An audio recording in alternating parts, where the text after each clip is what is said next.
So, everybody kind of knows your recent history. And for those who don't know, how did you get involved in riding and all that kind of stuff? I understand your dad is an accomplished racer as well. Yeah, reasonably. Like he rode trials, and we basically ride trials all summer, and then scrambles all winter. What am I saying? We ride scrambles all summer and trials all winter. Yeah. And then obviously cross over into Enduros, a bit like that. Yeah. And you got to ride the ISTE once for the Scottish team. Yep. Which was pretty cool. And mainly it's like a solid club level rider. Yeah. And my mum rode it as well, so it's kind of was natural to get into it. Yeah, definitely. And at what age did you start? I think it was about 4.5. Just playing around soccer fields and stuff on a PW50. Yeah. Pretty standard story. Yeah. Yeah. And so you started off on that, but then you got into trials more initially.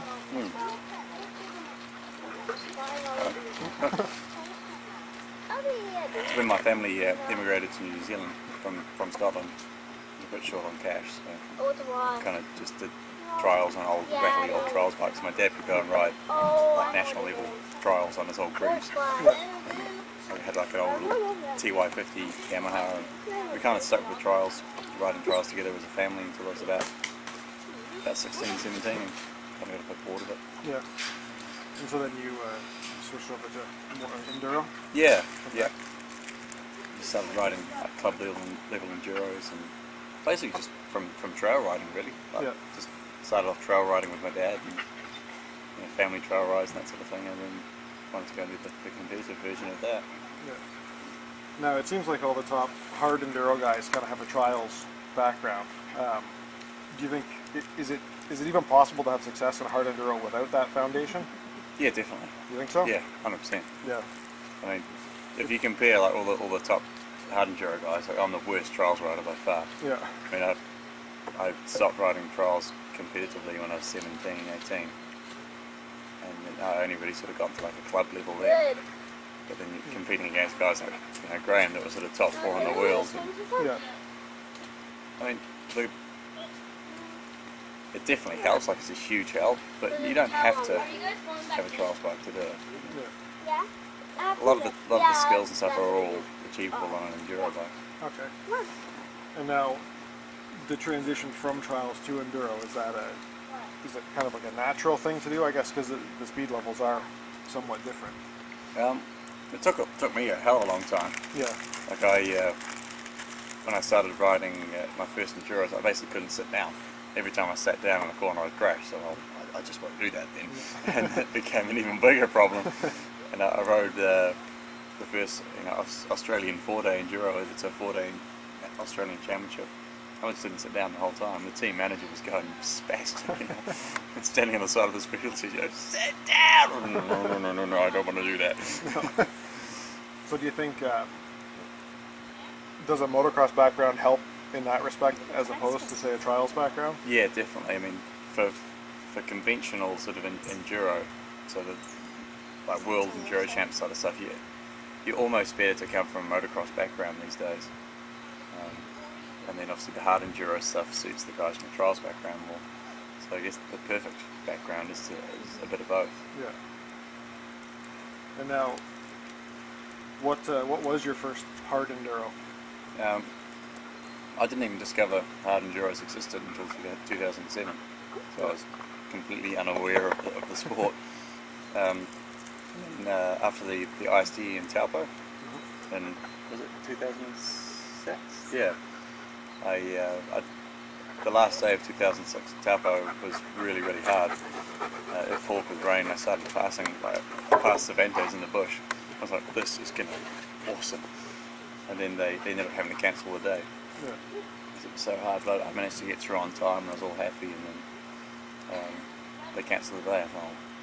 I pretty much gave up on enduros at that point. Yeah. And then I was playing around on the internet and found people Romaniacs on YouTube and entered it that day. And so that was my first race. And what was that experience like going into that to Romaniacs? Were you prepared, or is it just kind of flying by the seat of your pants, or? Halfway in between. Yeah. when I did work hard, I worked hard to get as fit as I could do, and I was lucky I had an English guy staying with us at that point, and we'd go out trail riding together, and he's just fine, and he'll go right up that. I'm like, no man, you can't ride a bike up there. You're going for a maniac, just find a way. And it was actually really good. Yeah. That he kind of helped me out with that. I was completely underprepared on the navigation. Yeah. So I basically froze my GPS on the first day and didn't know how to unlock it. And I came last on the first day in pro class. And, yeah, completely lost, just waiting at the top of the hills to follow people. But it was an amazing experience. Like, probably learned more in one day than I did in the previous 5 years. So the navigation component of the hard enduro, is that something that is critically important, or can you get by with like a basic idea of navigation? It's getting less and less. Like when I first started Romaniacs, it was almost a navigation event. Now you can almost get around without a GPS. Yeah. So it's not so much of an issue. And it's only really the roof and Romaniacs that have that navigation component to it all. The rest of them are all pretty marked. Yeah, and I mean, you seem to do well. I mean, particularly well at those two events. Is that something? Is it the navigation component? Is that something that you've kind of picked up on? Is that why you excel at those, or is it just kind of, do they suit your style? It's more the type of riding I enjoy. Yeah. Like, I'm not a massively competitive person, so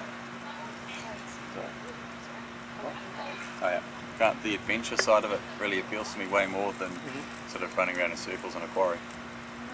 So if the events, interest me and inspire me, then those are the ones I tend to do well at. Yeah. So I like the big days out in the mountains, conquering the terrain sort of thing, rather than trying to race individual people. Yeah. And now, does your style of training change for traditional enduro versus hard enduro, or is it the same? It's very, very similar. So I try and, so it's different for different events, but for example, Romaniacs, you need a lot of endurance training because it's long days in the saddle. Yeah. But then something like Birch, you need a lot of instant power and lifting, more interval training, that sort of thing, more high intensity. So. Okay. So you tailor your training to the event that you're going to then? Yeah. So. Definitely. Yeah. Okay. That makes sense. And now, so you did Dakar in 2012, right? Yeah. How was that experience? It was a pretty incredible experience. Probably the least prepared I've ever been for an event. Because I was living in South Africa then, and I had South African National Enduro Champs to sort out. I was all trying to do as much of the international hard enduro stuff, extreme enduro stuff as possible. And we had the Roof of Africa like 2 months before. I kind of didn't really have the time to fit any specific Dakar training in. We had 3 days in Namibia, which was a couple of days of learning how to ride the sand dunes, and about 100 kilometres of GPS training. Sorry, not GPS training, roadbook training. Yeah. And then it was pretty much straight into it. I got my bike 2 days before the start, and I rode it from the Park from A to the nearest gas station, turned around, rode back. Oh, yep.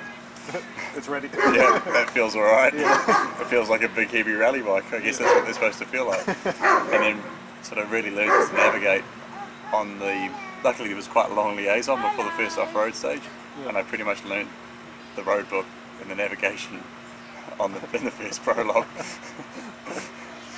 And was that, did you enjoy that event? Oh yeah, it was an amazing experience. And is that something you consider doing more of? Yeah, I'd love to do more of it. It's very, very hard to get into it, especially coming from New Zealand, because it's not followed particularly well in New Zealand. Yeah. It all happens at night. We're in the wrong time zone to follow it live. It's not reported in the news. The sort of guys that control the sort of budgets that you need to do that race aren't really aware of it. Yeah. And I guess you wouldn't really have any similar terrain, would you, to train on? We have quite a bit of sand dunes, that sort of stuff. Yeah. But to be fair, I did 3 days of training for it last time. Yeah, it was interesting. Like, I really just approached it as sort of going to check it out. Yeah. Obviously trying to do as best as I could, but I made myself some really strong rules. Like, I wasn't going to race in the dust. I wasn't going to race if I was out on my road book. Yeah. Anything like that. And that sort of kept me safe, but I didn't take any risks at all during the event. Yeah, and I guess that's a huge thing for an event like that. It's just safety. Yeah, because I mean, there's so many. I mean, so much can go wrong, and you're kind of in the middle of nowhere. So that was, you were very cognizant of that going in. No, not so much. No, because the safety, yes, it is dangerous, but the organisation is so amazing. Like I feel like if I was to hurt myself in an event, out of the 4 or 5 big events I do each year, I'd much rather it be Dakar. Oh yeah. But on day 3, I had a bit of a crash, and some idiot, like, we're in a whole freaking desert, and this idiot crashed into me, like fully T-boned me in a corner, and sent me cartwheeling down the desert. And within about 3 minutes, there was a helicopter over my head. Wow. Just hovering around to see if I was okay. And then whilst I was trying to fix the bike started talking to me. There was this lady in France ringing because they have like a 2-way radio thing. Yeah. So obviously they'd seen that the bike had a knock, it had set off an alarm, they'd been listening for a certain amount of time and went quiet, so all of a sudden I'm working on the fairing, and it's hello, this is Monique calling from France, from Paris, can I help you? I'm like, no, I'm fine, oh okay. But then, if that was the roof, you'd lie there until 4, 5, 6 hours sort of thing. Yeah, and so with an event like roof and that kind of thing, do they have sweepers that come through afterwards, and or is it just they wait until they realize you're missing? Until your support crew goes, hey, he hasn't come in. Yeah, and then they go look. Yeah, and they really rely on, I mean, they sweep the bits that they can, but I guess the events are so tough that it's... Yeah, and they really rely on the mountain folk to come in and sort it out, but they're not exactly paramedics. Yeah. And now, does having the TV crews and the helicopters and stuff like help? Yeah, it with does. Stuff like that? Like they can see if you're down and that kind of thing? Yeah, yeah.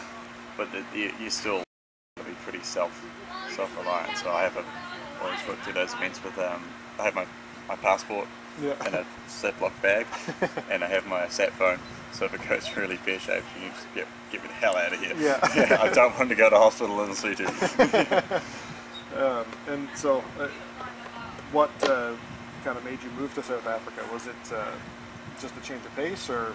Well, at that before moving to South Africa, I was still working as an engineer, and I was at the time when I got the phone call, I was covered in my overalls, hard hat, earmuffs, up this tall ladder, cutting up a big old grain silo, getting covered in crap, and the phone rings, and, hey, would you like to come and race in South Africa next year? We'll pay you. Yes, please. I'd like that. So yeah, we ended up having 2 really good years over there, and it was really good fun. And so now, I mean, you've been racing for quite some time now. How long do you see yourself continuing? Or is it you going to do kind of, because you've been racing in New Zealand in the Enduro series there. Yeah. And you do your kind of select events. Is that kind of the way you see yourself continuing? Or? Yeah, that's really the only sort of way I can do it. So at the moment, my sponsors are KTM New Zealand and Red Bull New Zealand, so obviously I have a duty to be in New Zealand and be competing in there, and promoting the products in the regions where they're sold, sort of thing. Yeah. And it's still, we have a really nice Enduro series, so it's a nice place to be. The way it's run at the moment, it's in the European winter, so it actually works out pretty good. Yeah. I've got no real ambition to go back to Hell's Gate and all that thing. It's just, it costs thousands of dollars and it's not that much fun. Yeah, it does seem like a pretty grueling event. Yeah, yeah. I mean, if you live, it's like a couple of days drive from your house, and it's the middle of winter, and yeah, cool. But to leave the New Zealand summer and fly to the other side of the world to a race in the snow and the ice. The Italian winter. Am I really enjoying this? Yeah. So yeah, as long as there's sort of new challenges and new adventures and different things coming up, I'll keep doing it. Yeah. The second I get bored and don't want to do it anymore, I'll find something else to do. Yeah. And now, would you see yourself ever going back to engineering, or? I hope not. Yeah. Didn't particularly enjoy that? It's good to have the qualification and to know that it's there if I need it, but riding bikes is way better. I wouldn't be here. Yeah, this is true. And now you've had Red Bull's backing for a few years now.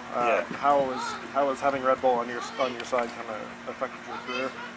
It's allowed me to not be an engineer, which is a really big part of it. Yeah. I mean, they from the second that I started doing Romaniacs and that sort of stuff, they started helping me out. They originally helped me get to that event, so they've been a huge part of my career, and they're actually, sponsored hat off. They're a really awesome company to work with. Like they really have your best interests at heart. Yeah.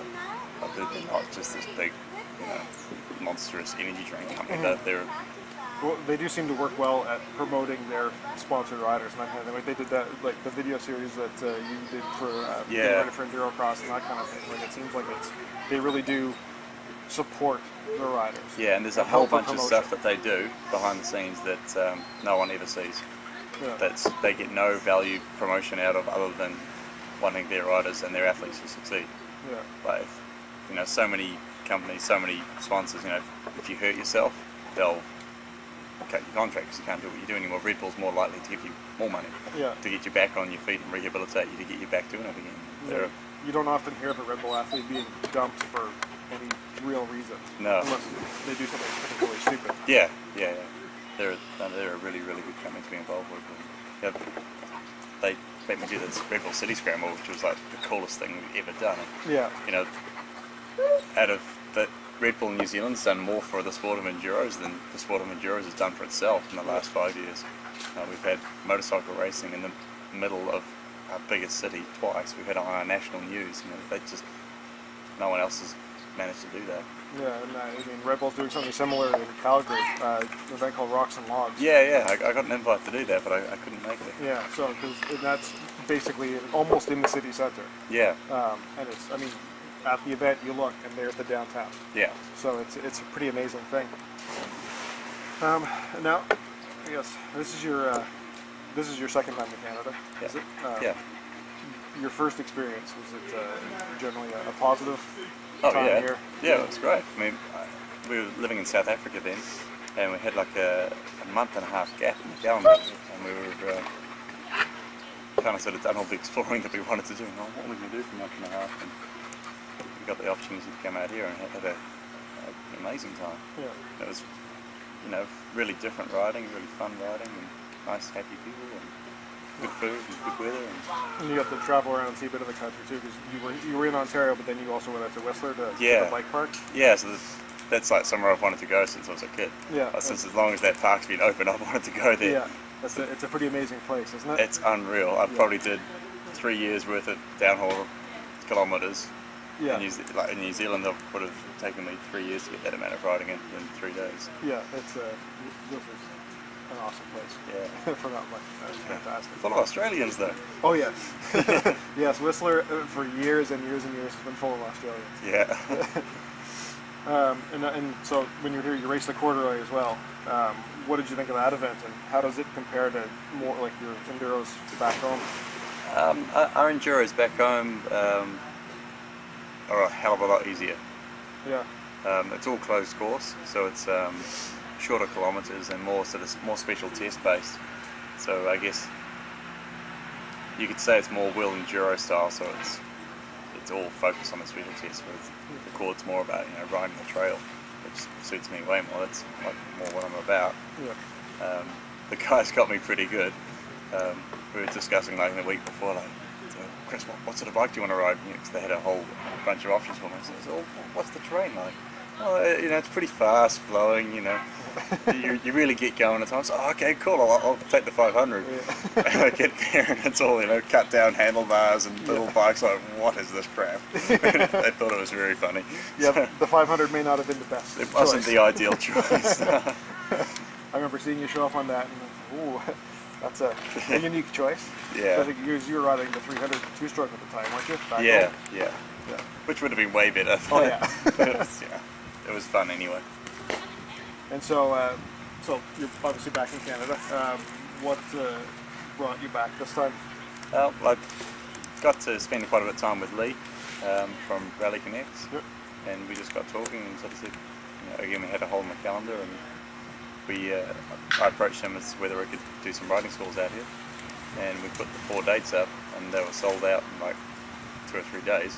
I thought, oh, that's kind of cool. Yeah. And then we tried to do some more, and then all of a sudden it was a month over here, which we're more than happy to do. Yeah, that's good. And so, I mean, obviously this is quite a trek from home. Is it difficult to maintain your training when you travel like this?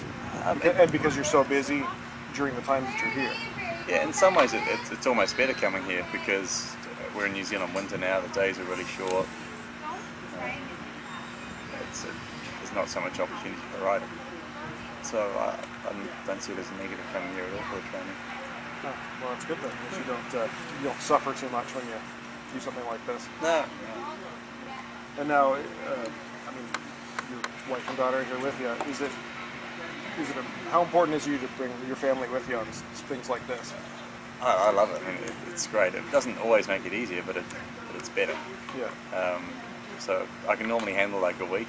If it's more than a week away to do the job, then they need to come. Yeah. And so, do they generally come with you on? They probably make about half the events, half the trips. You know, you've got to be mindful of the strain that puts on Zoe as well, and mine. Like it's 26 hours on an aeroplane to get there. Yeah. So I don't want to be doing that to her every month. No.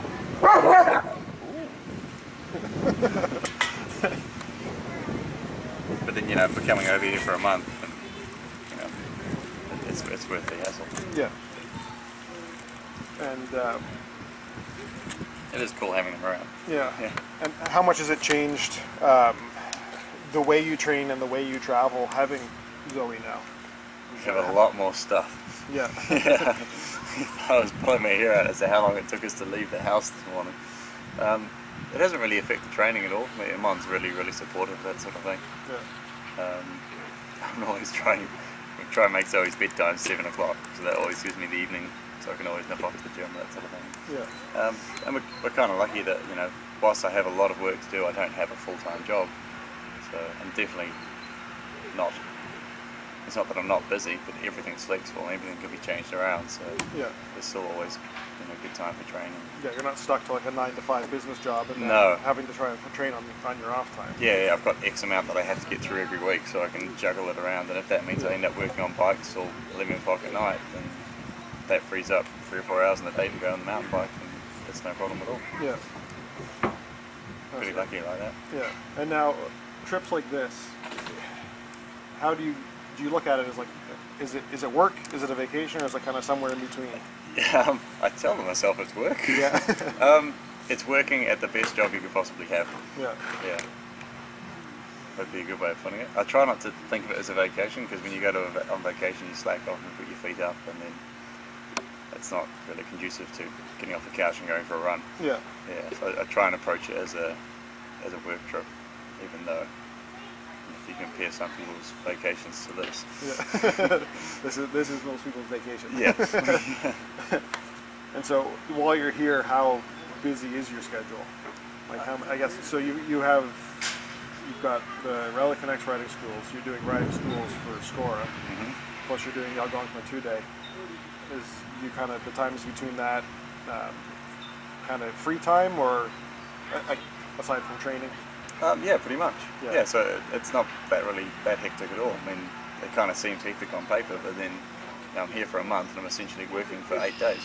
Yeah. And the rest of the time is planning around training and riding motorbikes. I mean, yeah. That's not bad. Yeah. You know, if you can get away with working 8 days a month, it's, yeah. it's pretty sweet. That's not so bad. Yeah. And now, how do you look at doing the schools? Is that something that you, I mean, obviously you've been doing it for a while now, and how much do you enjoy doing the schools? I love it. Yeah. I find, I mean, my job is to meet a whole bunch of guys that are stoked on motorbikes and send them away happier and way more motivated to do more riding. Yeah. And safer and riding better, and, you know, what could be better? Yeah. We've done riding school since 2006. I think we've had 2 pieces of negative feedback in that time. Wow. And the rest of it's just been all positive and everyone loves it. That's really good. And you limit your class sizes, don't you? Yeah. So normally it's 10, but because everyone's been so keen, and kind of the guys have convinced me to break my rule and go to 12. But yeah, I want to give people the value for money. You want to get the chance to know people and actually fix people's problems and give them, you know, the time that they need. Yeah. So you try to give the students some kind of one-on-one attention to really make sure that they get what they need out of the Yeah, I don't just want to be delivering a whole bunch of lectures. That's not really not achieving very much. Apart from making lots more money, but that's not really what it's about. Yeah. And now, would you see when you're finished racing, would you see the schools as being like your full-time kind of career thing? Yeah, I mean, at the moment I don't really make any money out of racing. And for example, like Romaniacs, even if I win it, I'll probably prize money normally works. Well, the year I won it, it worked out to about $9 grand. I mean, it cost me it's about $6 grand to do it. Yeah. So money, you know, it's not the sport to get into if you want to make money. No, this is true. So it is the business now. So it is a full-time job. But, you know, not a full-time job, but that's what I'm focusing on. Yeah. And obviously it works in pretty well with the racing. And how has your experience been working with Rally Connex this time, coming to Canada to do the? Yeah, really good. I mean, they're really professional, and everything's. We've just done the 2 schools so far, but it's been perfect. Nothing to complain about at all. And you've got 4 more schools at the end of the month through that? Yeah. And now, I mean, making a living riding a dirt bike is a difficult prospect at the best of times. What's the hardest part in actually making it your career? And forgoing a 9-to-5 job to kind of pay for it?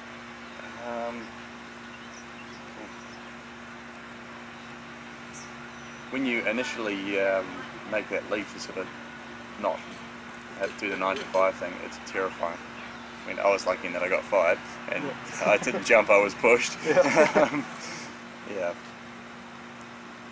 I guess the big thing where I've been really lucky is that Monica's supported me so much, and that in the sort of the 2 or 3 years it really took to get things running nicely, that Monica was working full time, and that took a lot of the pressure off. And you know, initially when I lost my job, it was kind of, I'll just see how long I can go without having to get a real job again. And that was in 2010. It's going alright so far. Yeah, I would say so. And now, so I mean, obviously, you guys have to make sacrifices when something is different. Yeah. I guess looking back at it now, you would say that the sacrifices have been worth the sacrifices you had to make were worth it to kind of get to where you are now. Yeah, definitely. I mean, the sacrifices that we made have been, you know, we drive around in 10-year-old cars. We have a small house, that sort of thing. You know, if you want all the big flash lifestyle, then it's not a high income thing, so that's not going to happen. But that's not really what we value. You know, the experience rich rather than having to sit in a big house. Yeah. And luckily, me and Monica are wired up pretty similar for that. Yeah, well, it's good that you guys are kind of on the same page and that sort of thing. I mean, and still, you're able to have a family and that kind of thing. So you haven't really. I mean, you've had to sacrifice, but it's not like you're really giving up anything in life. No, not at all. I mean, yeah, you have to work hard, you have to train hard, but I enjoy going for a run. I enjoy going to the gym. So the sacrifices, I have to go and do more of the stuff that I quite enjoy. Obviously, there's days where I can't really be asked getting off the couch and going to the gym now, but can contrast that to Sunday night sitting there going, oh God, I've got to get back to engineering on Monday morning. And the cool thing is, to get to one of my main training areas, I have to drive past the factory where I used to work, and it's so motivating. Like, I drive past and I look in, you can look into the workshop, you can see the guys standing over the lathe and stuff like that. Yep, this is going to be a good training session. I'm going to do everything I'm intended on doing, and then I'm going to come back. I'm going to the gym because I do not want to go back to that shithole. And it's really good. Yeah, that's a good motivation. Yeah, I used to do. Last year was the first year I haven't done it for a long time, so it didn't work out. But every year I do a 3-week Christmas shutdown. Yep. So it was a big jib board factory. So I'd go back to engineering for 3 weeks and just put the overalls on, get covered in crap, and it's like the worst, lowest form of engineering there is. Yeah. And it's so motivating. It just keeps you completely grounded, keeps you realise just how lucky you are, sort of thing. And then that's like my pre-season training. Yeah. After that brain training, break, you're ready to. Oh, okay, I'm ready to go. Yeah. After the first week, I'm ready to go. Then it's 2 weeks of driving the point home. And so I guess, I mean, it's so hard to say, but what do you see the future holding for you? And well, obviously, I want to keep building the schools. That's the big thing. I'm still completely obsessed with motorcycling. Yeah. Still sort of always looking for new challenges and new things. I'm not the sort of person that gets a huge amount of satisfaction out of just going back to the same thing over and over again. Like I'm not like one of these guys that could say, you know, I've got 56 gold medals at the ISTE, and like, Jesus, why don't you try something different? Yeah. You know, going back to Erzberg for the 10th time sort of thing. Yeah. So I'm always sort of looking for something different. As long as I can keep finding those new challenges and new things that motivate me, that'll keep it going for sure. And then keep the riding schools going. That's, you know, every one of those is different. So long way to continue. Yeah.